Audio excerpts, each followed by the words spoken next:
Welcome. My name is Nora Koslowski. I'm the Executive Director of Organisational Learning at the Melbourne Business School, and I'm very excited to be hosting this great webinar today. Thank you so much for joining us. The webinar is called Unlocking the Value of Digital Learning Through Market Insights. And really what it was inspired by is a market insights survey that we released to the market in 2020.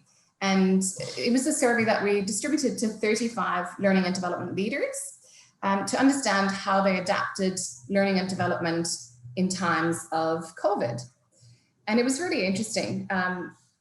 We released the findings in September, and unsurprisingly, we found a major shift to digital learning for the organizations that responded. What was also interesting is that most of those who responded signaled intentions to continue using digital learning beyond COVID.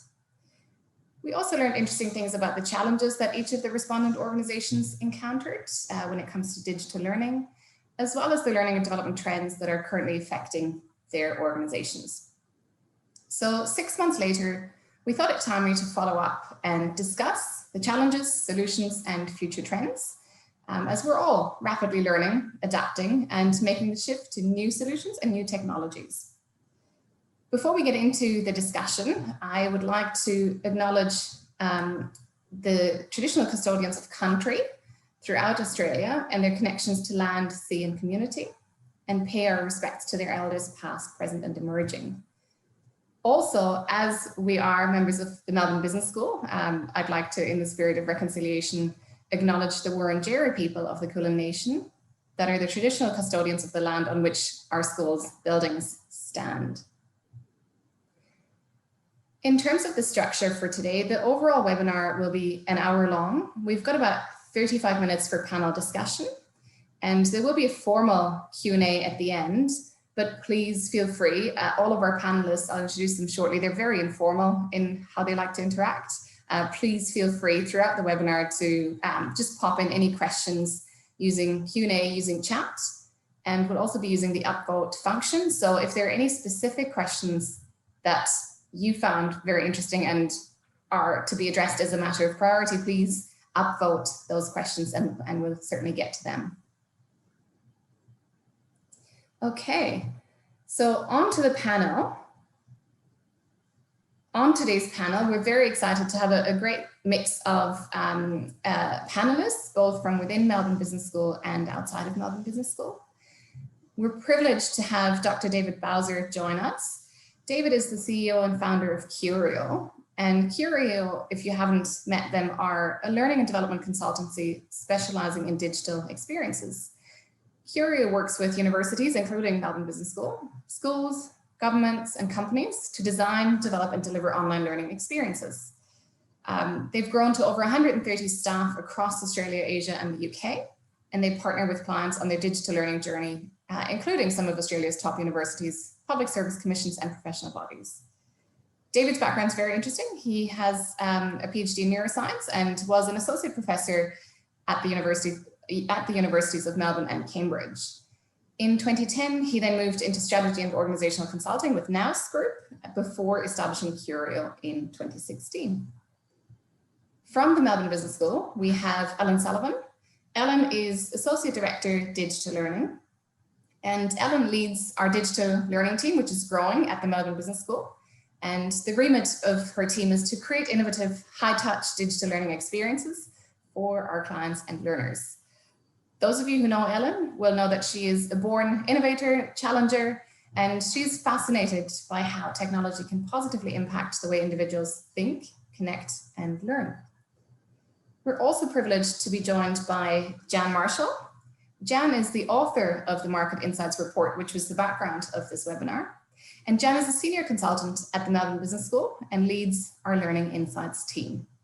The focus of that team is to develop learning insights to provide our clients and Melbourne Business School with an essential understanding of the impact of custom programs and short courses for learners and their organizations. So a big welcome to the panel, a big welcome to all of you.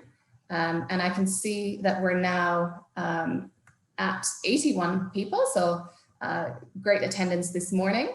And why don't we kick off? I will ask Jan, as the author of the Market Insights report, to give a very brief overview of what the findings were. Thank you, Nora. So Joe, if we could have that first slide up, thank you.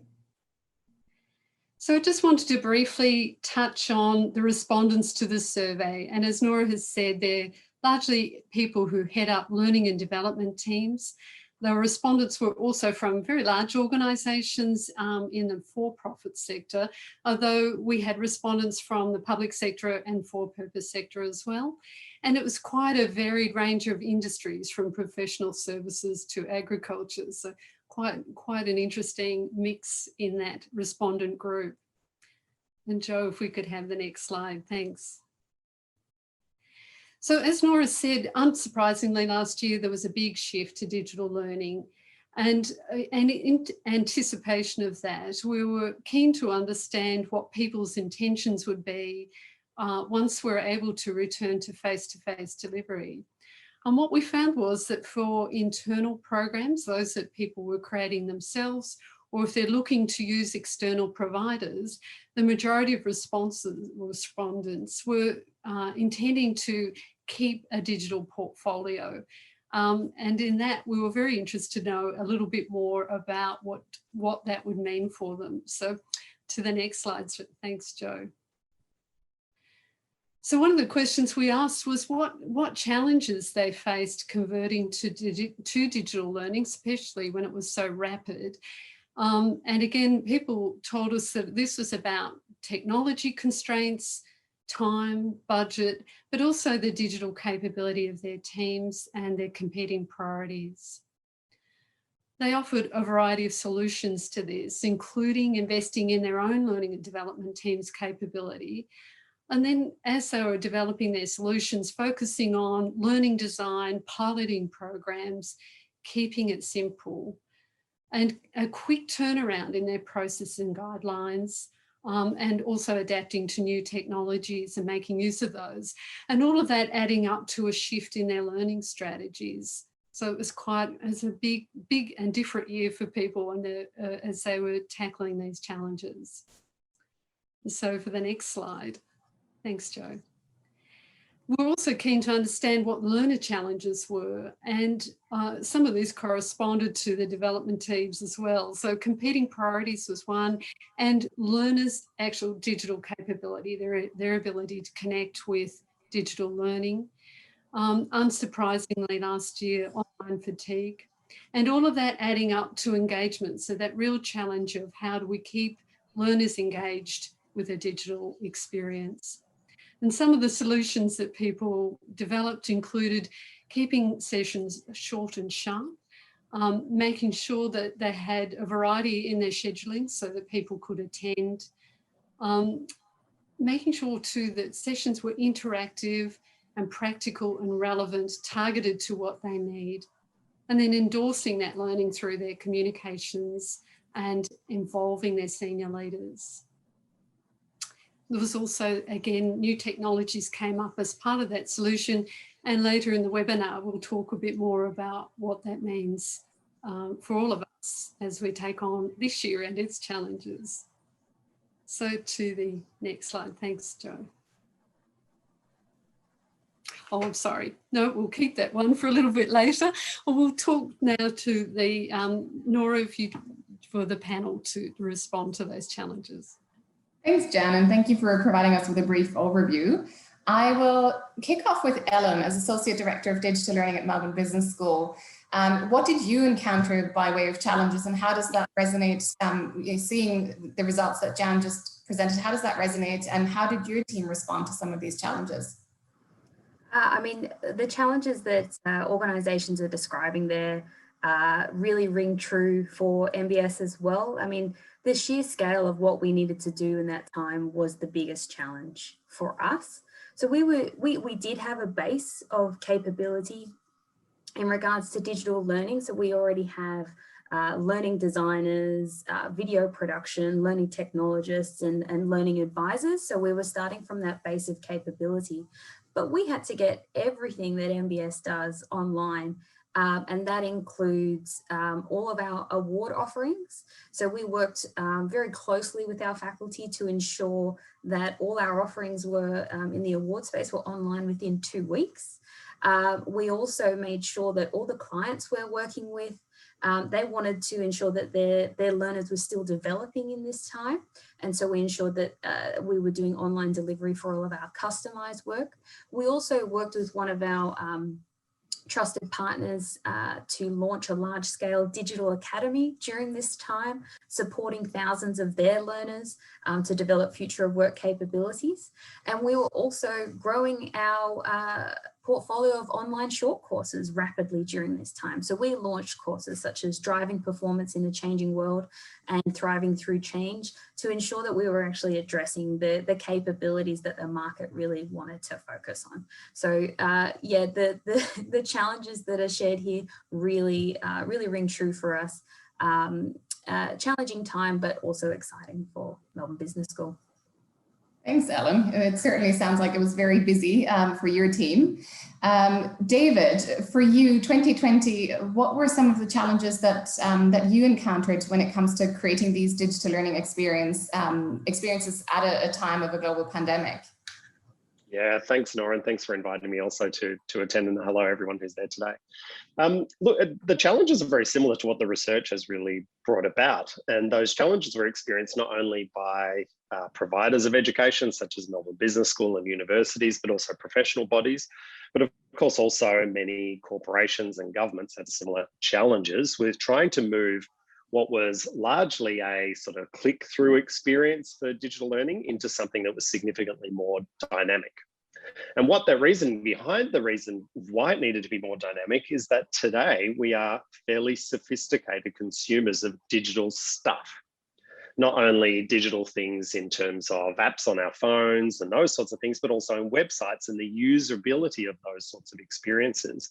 But even more so, it can't just be a click-through for staff, because they're interested in looking for something which is more of an experience, something which is, yes, a blend of some content online, some questions, some Q&A, but also ability to be able to connect with colleagues in their learning and learn from each other.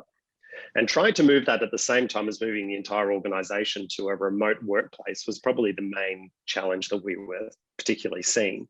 But also it was a different skill set. And it's a different skill set that often organizations haven't been investing significantly over the last few years.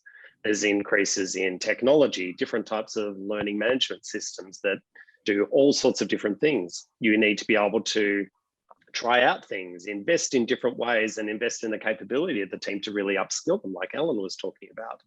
But then importantly, trying to turn things around really quickly, because things are changing so fast that we need to be able to change what the learning experience is like on a coin. What we previously would have used most of the digital experiences for would have been in compliance type of activities, like in a corporation or government around, say, use of credit cards, travel, those sorts of compliance type things now have become more about behavior, about learning new skills, how to work better in teams, all of these different things. And they're not just something that you can get through just reading or running through a bunch of slides. It's got to be more of a dynamic experience. So then how do you create that particular part of it? The last part that I would add to it that we've certainly been seeing is how do you then fit it into the day, the normal working day of someone? And this has been a real challenge for organizations where a lot of their workforce in a day-to-day context, for example, might be healthcare service delivery in a hospital, or people on the ground doing their day-to-day work, or like teachers. How do we actually fit in the L&D into their daily experience? Because we can't really say, all right, you're going to be on Zoom for an entire day for the next 3 days or something like that. God knows anyone wants to be able to do that. But what we can do is actually take advantage of this environment and blend it more into their experience. So instead of them just taking the day out, or alternatively just having, get in at 9, talk with a couple of people, run through my email, go and grab a coffee, come back, maybe have a meeting or two before lunch, have lunch, come back, try and knock off something before I finish my day. Instead, we're adding a different experience that provides a bit of a social connection for people when they're working remotely, and they can learn at the same time. And that's the things I think we've seen. We've seen those challenges, but some really innovative solutions as people have responded, Nora. Thanks, David, and thanks, Ellen. And it's actually very nice to see the parallels between what you're describing there in terms of learner challenges, so the competing priorities having to fit learning into a schedule, and what Jan's research has found. So perhaps that can be a next question, is just if we can move it from learner challenges as well to learner expectations, because that's one thing that I've just picked up in what you were both saying. So perhaps we could have some reflections from both of you around how learner expectations are shifting now. Ellen, I might just ask you to kick off. Thank you, Nora. In regards to learner expectations, the resounding one for me that resonates is flexibility and choice. You know, people have been fitting their learning into their working lives, and they've gotten used to that flexibility, to be able to weave it into their work and their personal life. You know, I had a baby in the pandemic, and I was still able to learn and work, and that flexibility to do that by learning online really resonated with me. So, I mean, if I think about an example of a successful example of what we were doing during last year, when we were launching this digital academy, this flexibility was a key principle for us when creating it. So we ensured that so we were dealing with thousands of learners, and it's the traditional things just didn't work anymore. So we needed to ensure there was one place they could go to, one high immersive interactive website they could go to that they were able to self-serve from. And we developed a tool to help them identify where their capability gaps were and where their interests lied, to ensure that they were motivated and engaged to learn. And so once they had done that assessment, that enabled them to identify which online learning streams they want to complete, which self-paced activity, and on completing that stream, it was aligned to kind of future of work capabilities. They could pick 8, they could do 2.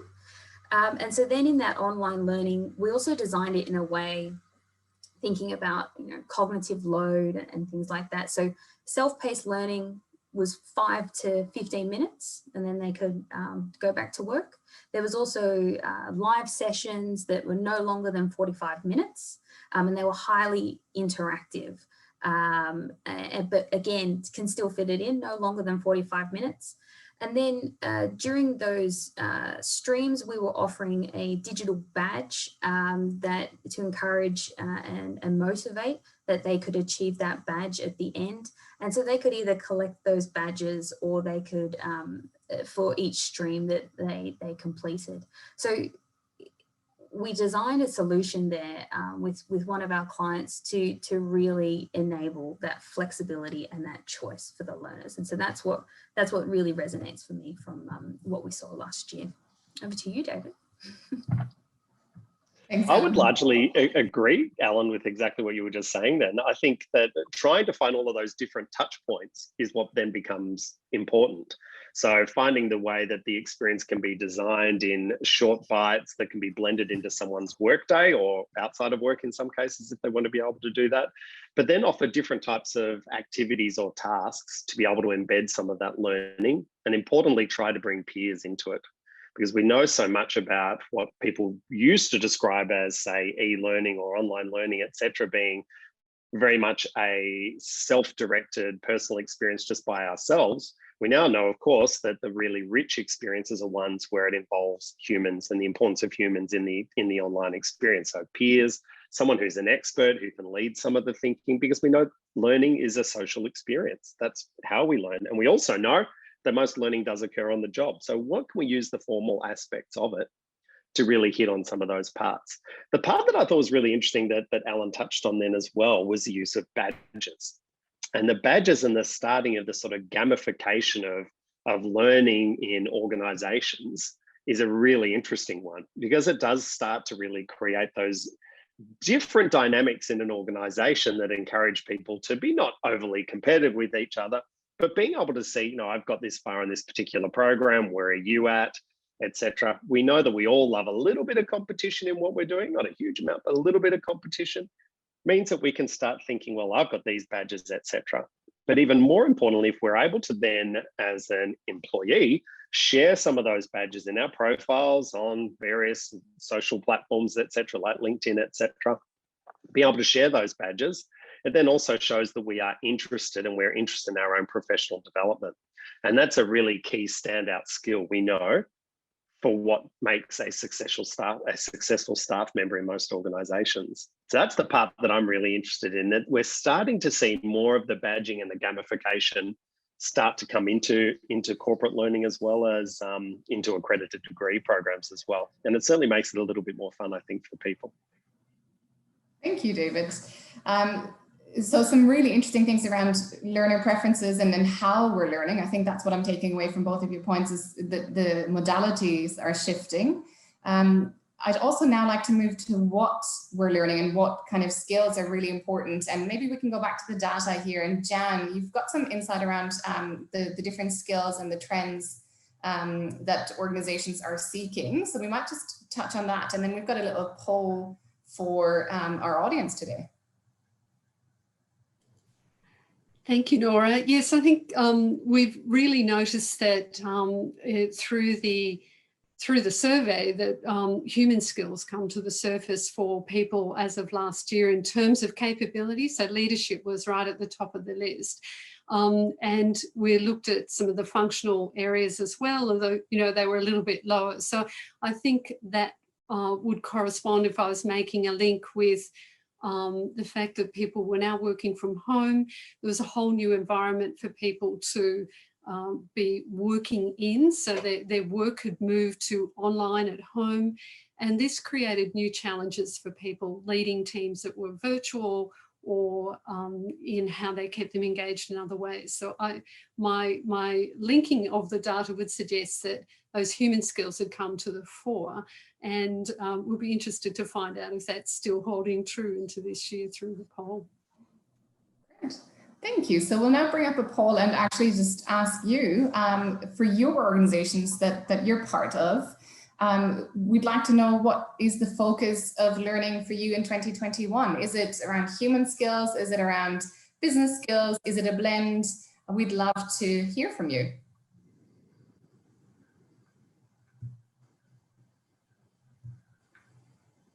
So you should all be able to see a little pop-up in front of you asking you to select the focus of learning in our organization is human skills, business skills, or a blend of human and business skills. And we'll give it another minute for you to reflect and complete the poll.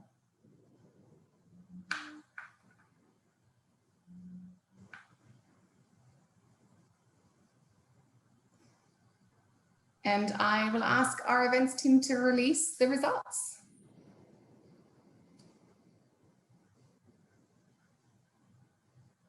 Wow, okay, that's pretty overwhelming. So we've got 7% of you said human skills, 15% said business skills, and 78% a blend of human and business skills. That's really interesting. So we might actually just ask our panelists to see how that resonates with them, and whether that is as they expected, or if that reflects the trends that they're seeing in their respective organizations. David, I might just ask you to jump in here first. Absolutely, thanks, Nora. I actually thought that would be more on the human skills side of things than the business skills side of things, which is quite interesting. And it might lead us to a later discussion about what is the purpose, and do you have different platforms and different learning experiences to target different areas? Because I think that might be a really interesting topic of discussion. There's probably questions from the attendees as well that particularly address that. So what I thought we'd probably see is more on the human skills side of things. And by that, I would describe as how to work with people, how to work with colleagues, how to collaborate, working in teams, et cetera, as opposed to business skills that I see as more almost like content. In that sort of respect. So that's sort of what I was expecting. So to see a blend and the use of digital learning as a blended experience suggests to me that digital is going to increasingly therefore become largely the default experience, particularly in corporate-based learning, because broad skill sets, other than possibly leadership programs, broad skill sets you're going to get in human and business type skills can be very much developed in an online experience. So that being not only a mixture of the content, but also working in groups, small groups, peer-based discussions, having a really knowledgeable leader who's leading the organisation through that learning experience. So that's how I'm probably thinking about it, and it suggests to me that we're going to be starting to use digital for even more corporate and inside L&D experiences in the future. But I imagine these sort of higher end leadership experience programs, top end in corporates, in government, etc., most likely to try and stay mostly into the face-to-face realm. But I'd be interested to hear a little bit more about it. Ellen, what do you think? I mean, the poll results for me are most certainly not surprising, considering you know, what MBS offers is the mix of business skills and human skills, and the demand we've had has just been overwhelming during this time.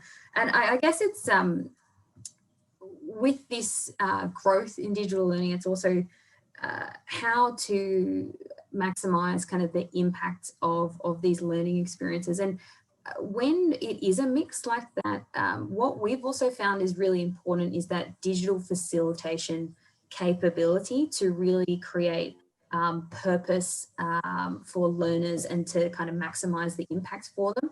And so, you know, what do I mean by digital facilitation? It's things like, so a digital facilitator, no matter who they are, whether it's facilitators, say from MBS or within the organisation, their role is to create the identity for the community. It's also to think about what's that experience, what are the rituals and habits of that community, and how to maximize the platforms and the technologies. And then it's also what's the structure. So what structure does this community follow? And so I think that's you know, you can have courses that deal with business skills, and you can have courses that deal with human skills, but the way to get the most impact from those experiences is to actually think about that community and how to drive engagement in that community. And that's, I believe, one of the key success factors is through digital facilitation. Thank you, Ellen. Thank you, David. I might actually just ask you to both reflect a tiny bit more on an interesting issue raised here around skills for platforms, and just any further comments you might want to provide for our audience, or advice around, you know, if they are looking to develop human skills versus business skills, what platforms would you recommend? David, I might ask you to start. Yeah, sure. I'm going to be careful about recommending, but I could certainly talk about the experience of some of them. And I think many of us know some of the bigger ones out there. So what was Linda and now obviously LinkedIn Learning is one. There's a number of with the Go One platform, and obviously I think Seek Learning are also moving into this particular space as well, of having really broad-based skills-based programs that can be adopted and subscribed to quite easily, and can hit a particular spot in an organization. And they can cover really good things like, you know, use of Excel and Word, and all the way to those sort of basic things like Microsoft Teams and Outlook, etc., all the way through to how do you understand a financial statement, as an example. And I think they work very well in those sorts of spaces where it's just those generic skills that you want to be able to develop. Where I think they're less useful, but I'd be really interested in the others in the audience on this particularly, is in some of those human and softer skills, because often in organizations, we're trying to develop those skills in a particular cultural or values context of our organization. So what that can mean is that we might interpret the way that we see managing new teams and bringing teams together, etc., as being done through a particular lens of the values of the organization, as opposed to just being another generic skill. And that's where I think sometimes those sort of platforms don't really quite make the grade. They might be able to cover 80% of it, but it's that extra 20% that enables you to actually embed values and culture in the learning experience at the same time, which I think is where they don't particularly work. Ellen? Yeah, I'm in full agreement with you there, David. I mean, there's so many platforms out there. There's like, you've got so much choice. You can go to the knowledge platforms, you can go like LinkedIn Learning, and you know, if you're into coding as the plural side, and all those types of platforms, and they're fantastic. But when it comes to human skills, it's really what support are you looking for, and our opinion is that it actually needs to be quite a high touch experience. You need to be engaging with humans. And whilst technology can support large groups of people to come together, and you can use AI to synthesize peer-to-peer interactions and what the group is thinking, you still need to be interacting with humans either through group coaching or one-to-one coaching, or having those interactive sessions with an expert or a leader or your manager to really get a change in behavior. So technology platforms are fantastic for helping learning, but at the same time, to get the best, you kind of need the best of both worlds. You need humans, you need technology, and also you need the best of usually modality. You need the best blend of modality as well. Thank you both. So I feel like we're moving quite naturally and seamlessly into Q&A. And I've got two asks for our audience. The first ask is just to start popping any questions that are coming up for you into the Q&A box, and upvote them if you'd like to also hear those topics or questions addressed. The second ask is just following up from what you said, David, the kind of provocation or the interest in what's our audience experience of the limitations of some of these platforms. What have you experienced? Where does their usefulness stop? And where is that human interaction really much more necessary? So we're looking to hear both of those things, your questions of a generic nature, but then also just your experiences of where are platforms useful, where does their usefulness stop? So looking at the Q&A box, we might actually, I can see Alicia had a question in the chat, so we might kick off with that, and then Nicola's question. So Alicia's question is, what are your market insights into accredited versus non-accredited training? So we will just ask David to kick off with any thoughts around accredited versus non-accredited training. I think that there is an interesting blend going on, and particularly in workplaces with accredited versus non-accredited training. I think that there is absolutely a place for accredited programs, particularly at sort of graduate diploma, certificate, master's type level. Particularly where people want to be able to get a set of skills or start to potentially change jobs, or are looking more at their broader career in the accredited types of programs, or take a significant step up in promotion terms as well, which is where accredited programs tend to normally sit versus the non-accredited experiences, short courses. You know, what else do we talk? These micro credentials is the other thing we're always hearing about these days. These other non-accredited experiences tend to be for very set skills that people are looking to develop or enhance, and they're very different spaces, I would say. I don't know if if Jan, the Market Insights report, did that address anything on the accredited versus non-accredited experiences at all? Not so much the Market Insights report, David, but since then I've interviewed quite a few participants of our short courses, and I was interested to note that those who had participated in a program, Finance for Non-Financial Managers, were doing so as a step towards thinking about an MBA. And what they were looking for had a wish for, was that some of those sort of short courses could be a build towards an MBA. And the reason that was important to them was that there's only a small sample in this case of two, but they were both dads and they both wanted to be able to fit learning in and around their family. I think what digital learning can offer, and the perhaps stackable modules could offer, is this flexibility to enable more people to engage in an MBA, so that if you've got a family, you can also study and you're not necessarily having to be present at a campus all the time, which can be quite a strain for people as well, I think, trying to manage this. But you do miss out on the incredible rich experience that you do get through an MBA program. And because, as many of you know, I went through the MBA program at Melbourne Business School around about how old's my son? Because he was born in the middle of 15. So nearly 15 years ago. I certainly know from being a fairly highly engaged and involved father that trying to balance the whole thing was certainly tough, but those syndicate group meetings on the Sunday morning with coffee was still worthwhile for me to be able to escape. And I just back that up, David, that those I spoke to said, you know, that they love their digital learning experiences, and a lot of them were coming at it for a refreshed, you know, purpose. They'd been involved in e-learning and suddenly they had a high experience and fell in love with it.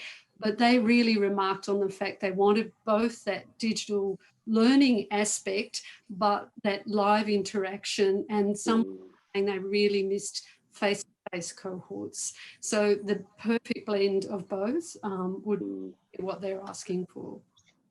I think that's a beautiful link into Nicola's question, actually, which is about any insight into the percentage blend of online versus in-person to optimize engagement. So Ellen, I'll ask you to reflect on that question. I mean, the answer is always a blend. It's always the optimum is to have a blend of face-to-face and a blend of online to space it out over a certain period of time. But I think what 2020 brought up and really highlighted to a lot of people is the kind of spectrums of time and place and the kind of fluidity that's kind of required between those. So yes, the best option is a blend of face-to-face and online, but actually we kind of need to be thinking about our learning experiences when we're designing them to be fluid, to be able to go across the spectrum of we call it asynchronous to synchronous, or from self-paced to live. You can think about it like that. And in regards to place, it needs to be fluid in regards to, can it go from on-site to online? And so there really needs to be a resilience and an adaptability for how all learning is designed to be able to get that best blend, no matter kind of what challenging situation we might be in over the next few years or moving forward. Just that I would add to that too. Yeah, I agree. Completely agree with what Ellen's saying. It's a spectrum, and to really try and work out, I think it becomes more important to be thinking about, well, with this particular learning experience, what is the best way of dealing with this particular skill or learning objective or piece of content? Is it more easily delivered in a, click-through type experience? Is it better through listening to a podcast or a recording or watching an animation? Or is it through a discussion? Is it through an experiential task? What is the best way of doing it? And by thinking about the overall learning experience, you can start to think of, well, what is the right blend of those different bits as we go through it? And what's the best way that we can create that sort of digital experience? The other part that I wouldn't mind adding to it, and it might be something that's interesting also with some of the other attendees, is are the generation that are now starting to come into the workplace, those in their sort of early to mid 20s, etc., who have grown more in a world where they're more comfortable discussing things in online discussion boards, whether that be through an Insta, Snapchat, whatever it happens to be. Are they potentially interested in a slightly different experience as they come on board? And particularly with big induction programs and grad programs that normally kick off around about now at this time of year, there might actually be something starting to come through where they're having to think about a different type of digital experience for this new cohort of people coming in. Absolutely. I think that generational question is a really interesting one. And I do wonder also how that's going to look in a few years from now, even. I think there's a fairly interesting and controversial question that Rainer is raising there. Does online learning bring a market expectation that it should be cheaper? Is face-to-face seen as higher value? Who wants to kick off on that one? I don't mind. Ella, do you want me to go first? Yeah, all right. She's on mute. Well, I'll go for it. There is absolutely the market expectation that it should be cheaper. But I think that what we have all learned is actually it's not cheaper to deliver. So the creation of such a learning experience and all of the work that has to go into thinking it through, much like any sort of service design experience, thinking through what it's going to look like, and then deliver it, and all of the technology and everything that actually backs it up. It actually turns out that often a online experience that is very human-centered actually costs a lot more to actually build and develop. So is it cheaper? Possibly. People think from a price point it possibly should be, but the reality of actually creating it is it's more expensive to do. And most, certainly universities and other, Melbourne Business School certainly knows this, and others in executive education know this, that it is a more expensive experience to create. So instead of just having the development and the experience of the academic who is absolutely the expert, knows how to facilitate the experience, can set out a beautiful agenda of how it's going to work, and then deliver the live experience and ask questions, etc., there's a lot more pre-work that has to go into it. And so consequently, not necessarily true. Thank you. And I think, Jen, you're quite close to our learners and you really understand their perspectives and what they value. What would you like to add there? Participants I spoke to talked about value for money, and that they're willing to pay for that. So that a really valuable experience, no matter where it's held and what delivery mode, if they're gaining what they want from that, they will pay more for that, they said to me, and they'll also pay more if it includes, you know, a face-to-face component. So they understand that these components cost differently, and it was about value for money for them. And that also speaks to, Jan, the difference between pricing for blended versus pricing for whole online solutions. And Ellen, I might just ask you to add any remaining reflections on that controversial questions, and then we'll next address Celeste's question. Thanks, Nora. I mean, I guess to summarize, it really is, what is the value that's required from the learning? And yes, it's not cheaper to produce. You can do it more at scale when you're delivering digital. But if you are trying to offer the most high impact experience, corners can't really be cut. I think with offers like LinkedIn Learning and things like that, the promise is quite optimistic. What I don't think we see sometimes is what is the scale of the behavior change. And there's also all the work that partners of organizations or organizations themselves also have to do to actually get the most impact out of LinkedIn or other digital initiatives. So it can look cheaper on the surface, but really I think it's a lot more complex. Thank you, everyone. Celeste, I'm loving that question. It's a very future-focused question. Is there an opportunity for the learning experience to become seamless so that you don't, whether it's face-to-face or digital? And David, I can see you kind of starting to chuckle there a bit. What's that about? Well, so we deliver a lot of online learning, around about nearly, I think it's about 15,000 students at the moment for various organizations. And what we now talk about as being face-to-face, interestingly, is we split face-to-face into, is it in a physical room together, or is it face-to-face on Teams or Zoom? And so that's why I was sort of laughing to myself, because we've had this internal debate, particularly over the last year, of, well, what is face-to-face? Is it about seeing the body language of the person?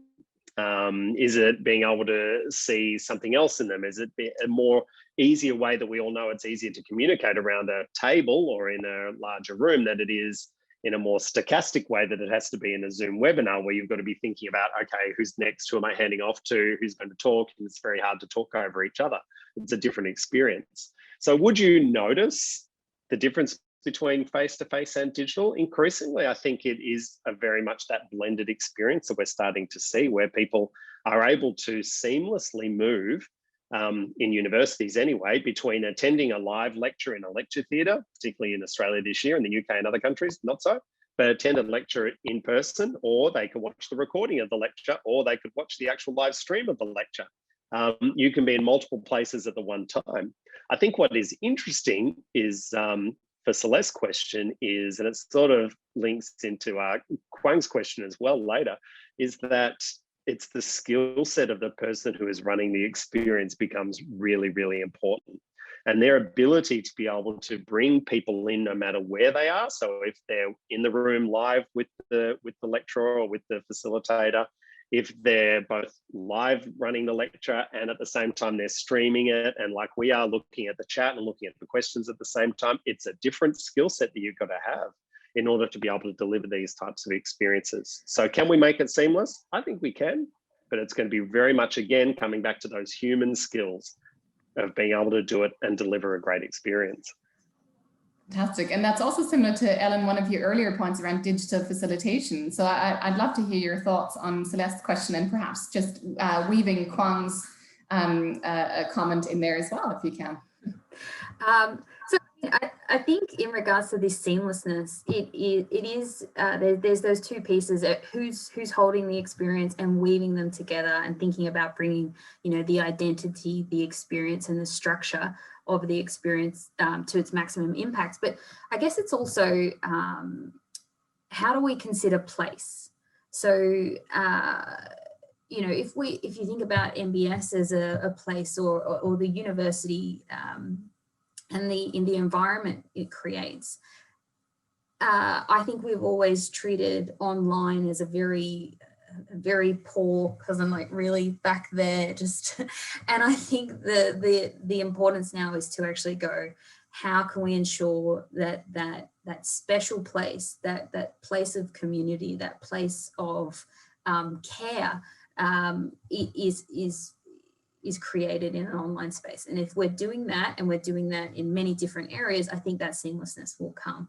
And of course, there's all those exciting things like augmented reality and virtual reality that will also help us to think about place and the experience, whether it's online or on site, in a really, really interesting way. So that's my... Thanks, Ellen. I think there are a couple of really interesting points that we might just want to pick up on. I think, Peter, you're talking about the cost of development, but also the cost of sustaining. I think that's certainly something that we've encountered at Melbourne Business School. I'm sure the same for Curio, David. Oh, yes, absolutely. Because the content needs to be kept relevant. And there's nothing worse, as we all know, of jumping into even a website or anything like that, or particularly in a learning experience where it's talking about something that happened several years ago, is now completely out of date, or is now historically being interpreted differently.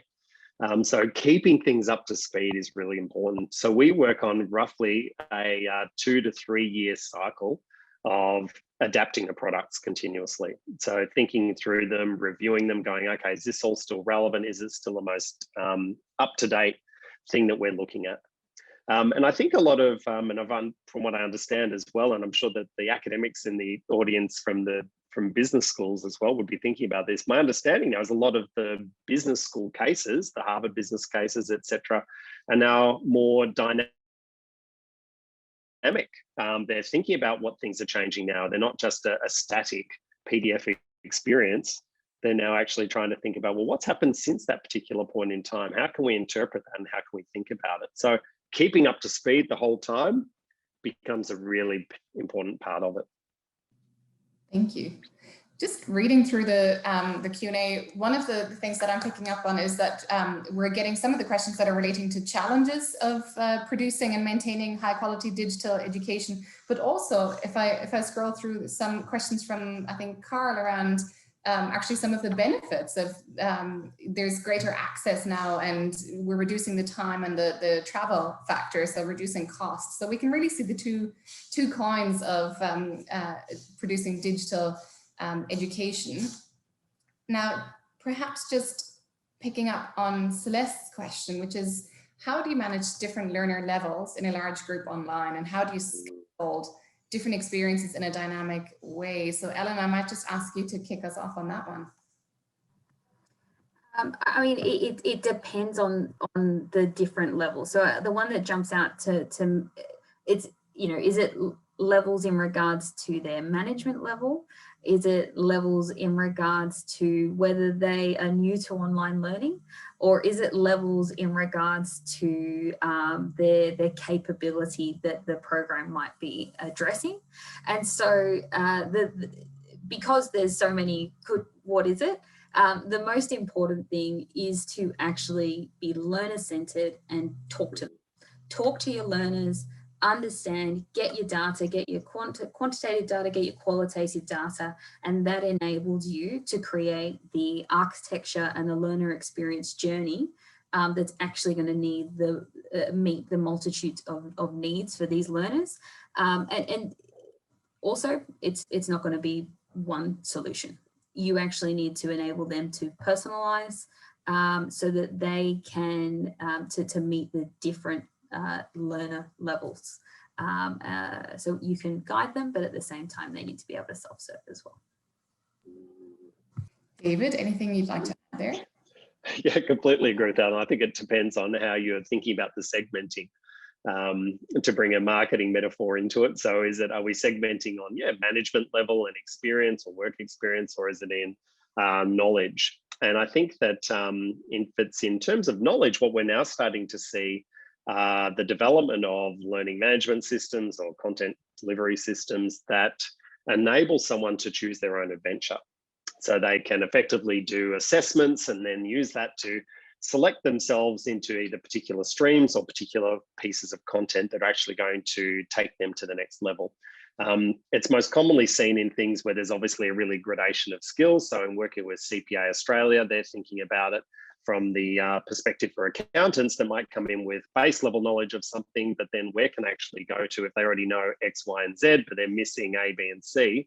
How can they already say, well, I already know X, Y, and Z. I don't need to go and do that again and sit exams, et cetera, et cetera. How do I just target the A, B, and C? And those platforms which have more of a dynamic, student-centered approach are ones which are going to start to work really well in that context. Thank you both. So we've got about 7 minutes left.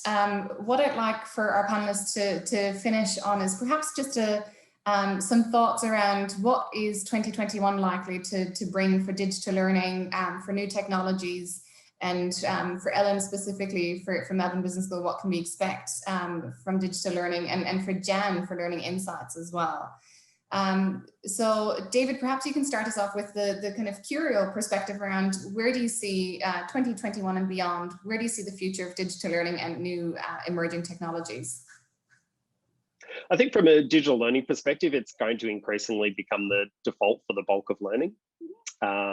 Certainly in anything which is postgraduate through to non-accredited short courses, et cetera, unless there is a need and the expected return on investment means that you would really require a live physical face-to-face experience with a cohort all lived together in one room in one space.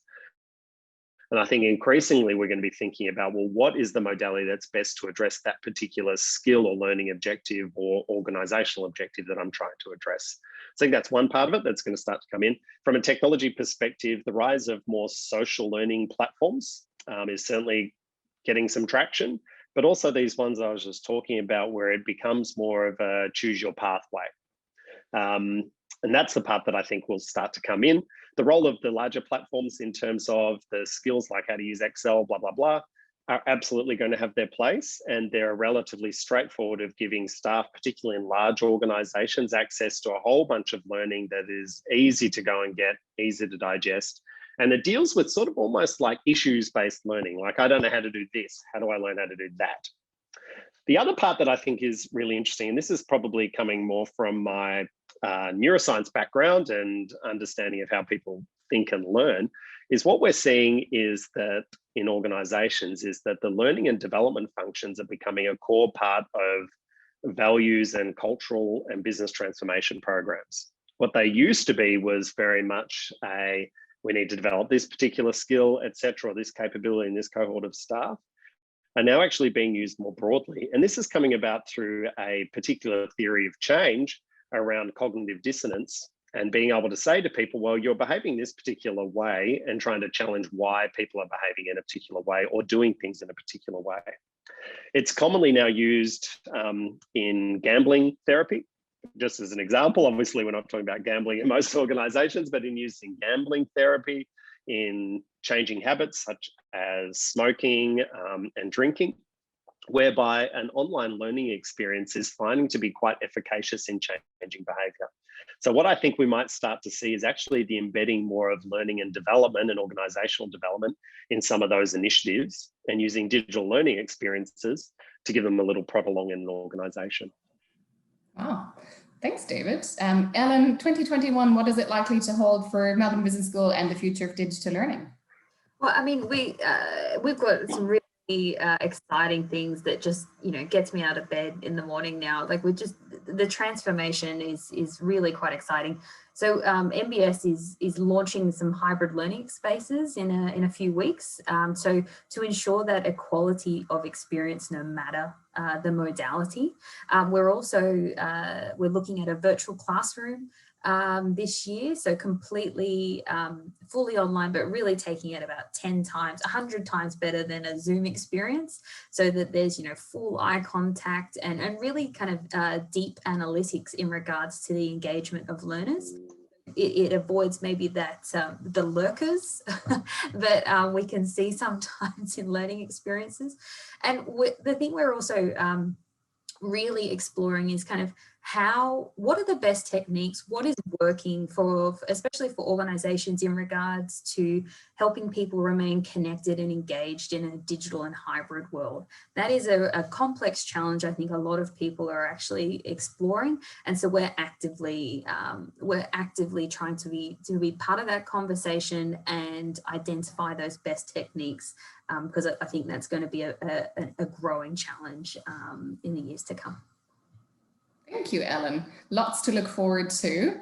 And then finally, Jan, from your side of things, in Learning Insights, what are we likely to see and how does it connect to digital learning? Thanks, Nora. I think digital learning provides some really exciting opportunities for insights, because as Ellen was referring to, as we're trying out lots of new techniques and learning methods, we can gather some data to help us understand the impact of those methods for learners. And in a rapidly changing world, we want that data quickly so we can make decisions to keep improving those experiences. So I think that's going to be really exciting to be able to provide that in a nice loop, a feedback loop that says, how do we keep improving what we do, and making sure it's keeping those learners engaged, that they can apply their learning at work, and that the experience is achieving its aims. Thank you. Thanks, Jan. So we're now at the end of our webinar. I'd like to just say a huge thank you to our panelists and to Jan as the author of our Market Insights report. It's been very fascinating just to watch and listen to what you've got to say about digital learning and how it's progressed in 2020 and where it might take us in the future.